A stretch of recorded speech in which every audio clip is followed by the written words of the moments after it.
Hey, Tony from Kentucky. Welcome to my penny portfolio. I thought we would take a look inside Warren Buffett's portfolio.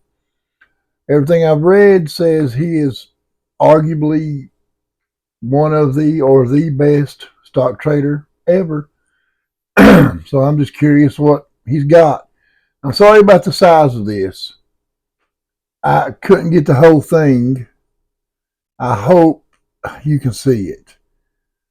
But if you look here, I hope you can see this. I'm really sorry. This is the stocks that he is buying. Now, says as of March 4th, 2024.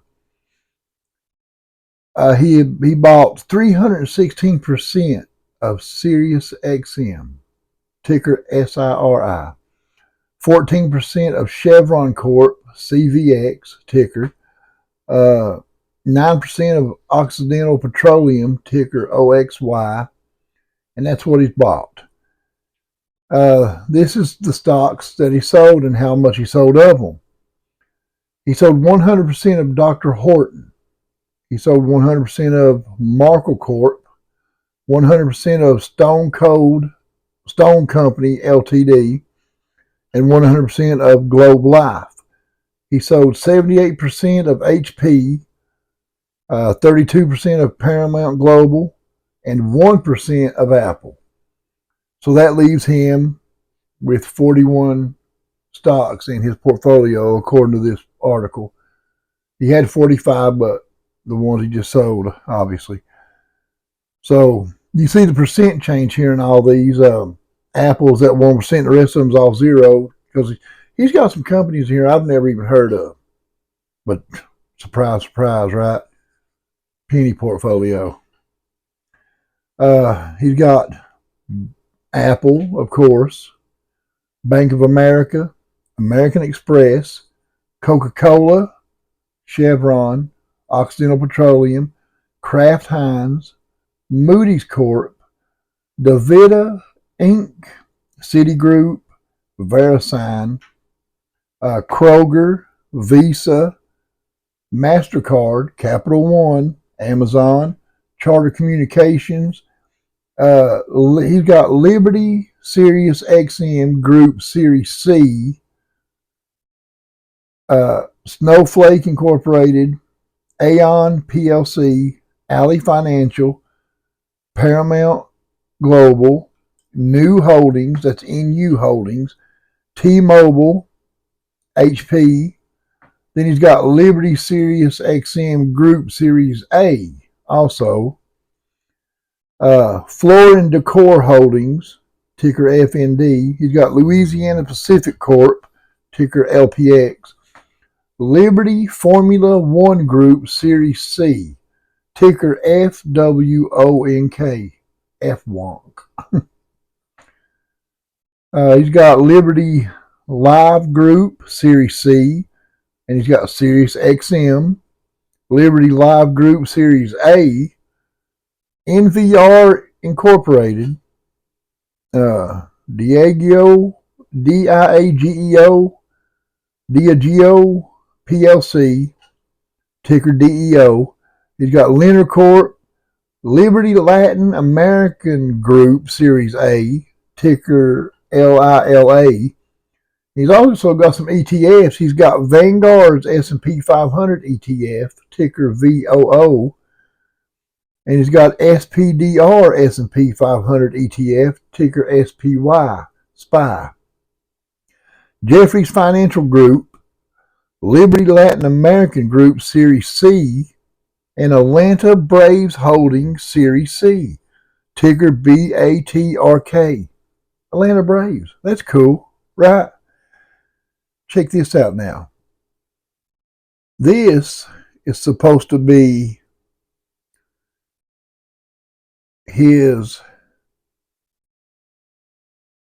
dividend portfolio.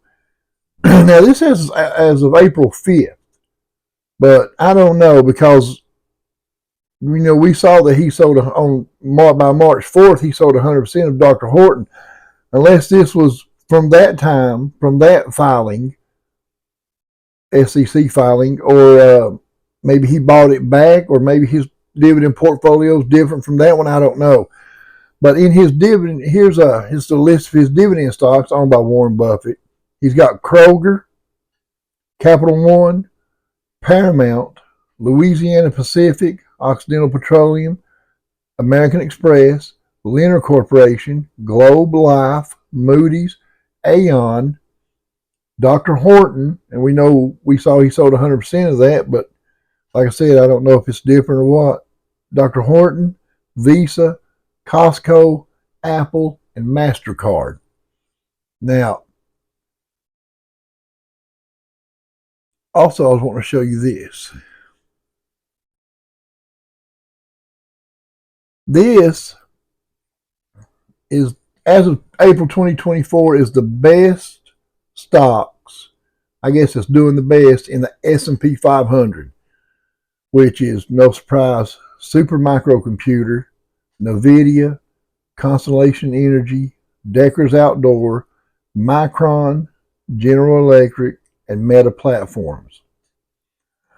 Super Microcomputer is doing 255%, or up 255% this year, and I sold them. Yeah. Oh yeah, Marathon Petroleum, the Walt Disney Company, and Eli Lilly. And that's as of March 29th, 2024. Also, this is the worst performing stocks in the S&P 500 this year, as of April 2024. Tesla, well, let's start down here. Humana, down over 24%. Market Access, down over 25%. Charter Communications, down over 25%. Boeing, down over 26%. And Tesla, down over 29%. Now, I know Tesla's doing bad. They was up today 5%. And I think they're going to be up a lot more come August 8th, that's when he's going to announce or show that robo-taxi or whatever it is he's doing. Now, surprise, surprise, these are the most widely held stocks in the S&P 500. Look what they are. Apple, Microsoft, Google, Amazon, Tesla, and NVIDIA. Duh, right? I know, man. I know. I know. I was wanting to show you this. I didn't, the way I want to do eventually, if I can ever get to it, I want to have one brokerage to where I just, do recurring investments in a safe ETFs and, dollar cost average into it and just set that aside. Then I'd like to have another brokerage of dividend portfolio, just dividends. Then, like a Robinhood one with just stocks in it that I can buy and sell, as much as I want and as often as I want, more riskier ones, crypto and all that. So when I first started out years ago, Acorns is the one I did it in. So you can see here, I've got a reoccurring $10 weekly investment, and I got the roundups turned on, which is you can connect a card, a debit card or a credit card, link it with Acorns, and say you go buy a cup of coffee for $4.50. They'll round it up to $5, and they'll take that 50 cents and they'll put it in here. And when that gets to $5, they'll invest it for you into whatever you want. Now look, only $10 weekly, and with roundups on, look, you can view a hypothetical potential. At age 88, if I've made it that long, just investing $10 a week with roundups turned on one of my debit cards, my investment at age 88 would be hypothetically, this is at a 6% interest rate, I would invest $36,120.54, and I would have a return of $107,776.85. That's a pretty good return if I made it that long, like I said, graph is for illustrative purposes only and is based upon a 6% annualized return. Of course, it can do worse than that, but it can also do better, right? So I want to show you that. I'm just going to leave that alone. Let's pop over to Robinhood. As you can see, I'm up to $680 and I've done a lot. I've sold a lot. I've sold Super Microcomputer. I sold MicroStrategy, and I sold my VTI finally, and I took the reoccurring vesting off of it so it won't sneak back on me like it did last time. I still got NVIDIA. I'm stuck with Reddit at least till April 20th, so I don't get in trouble with the IPO flipping. I don't want to be banned for 60 days. Anyway, I sold those, and you can see I got $116 of buying power. It was $126 today, and I put it in $10 in Ethereum. And I set a recurring investment from the buying power for $10 a day until, that's going. Actually, I'm just doing it until it gets closer to the Bitcoin halving, which is the 19th or 20th of this month. So, when either that runs out, that gets here first, or that runs out first, that's when I'll stop it. And I'll have $125 in Ethereum because BlackRock, they control over $10 trillion in money. They say that's more than the GDP or whatever of some countries. And, they got they're one of the ones that's got the Bitcoin spot ETF, and they filed with the SEC trying to get an Ethereum ETF approved. If it does, I think it'll go off just like Bitcoin did when those ETFs came out. When those ETFs came out on Bitcoin, that's when it broke over $73,000. So, and Bitcoin right now is a little over 71,000, and Ethereum is 36.77. So, it might be down tomorrow when they do that $10, and it might be up the next time when they do 10. And anyway, I'll get instead of just putting it all in at 3,600, it's so volatile. I just putting $10 in every day until the Bitcoin halving. Then I'm just going to wait and see what happens. I don't know. We'll see. Check this out. Remember in the last video, that quick one where you didn't have to see my ugly mug, I told you all about DXYZ, the Destiny Tech 100 ETF, where you could buy shares of it, invest in private companies like SpaceX. Look at this, people. It was up over 68% today. It's up over 14.5% tonight.